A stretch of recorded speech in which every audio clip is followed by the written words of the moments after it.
And then one thing led to another. Funny enough, I actually went to uni and studied psychology. I didn't even go into computing science, which is kind of crazy. But and some may argue, how useful was that in my career?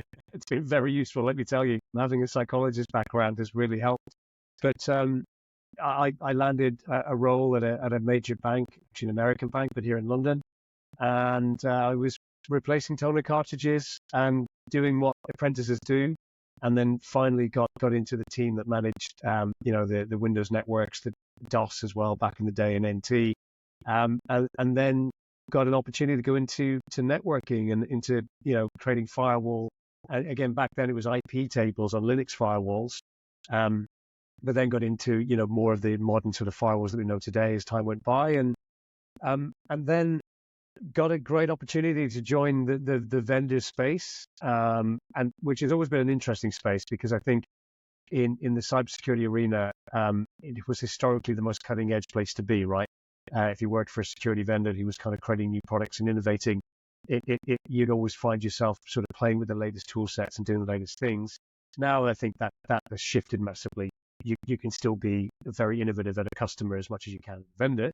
And one thing led to another, and here I am, 26 years later, field CISO at a current company, Rubric, and taking all that experience. And by the way, not a huge deal has changed. Let me tell you that. I mean, 26 years in, yes, automation is far more rife than it ever was, and yes, there's a lot of capabilities around machine learning and stuff like this, and but actually the way that we do things, the types of attacks we're protecting ourselves from, have just become more sophisticated, but pretty much a very similar bag. So essentially, Rubric is a vendor that had made our name in modernizing significantly the game of backup and recovery. And we kind of took customers on a journey back in the day when they were storing data in legacy systems or backing up to tape and sending those tapes off to a different location. And then when the worst case happened, they needed to recover, they'd have to get the tapes back and then rebuild all of the servers and systems. And, it could take months, in many cases to kind of get back to operations should you've lost a physical site or a number of servers had gone bang. And that sort of is where we started. We said, that's broken. We don't want that system. You don't want that system as an industry.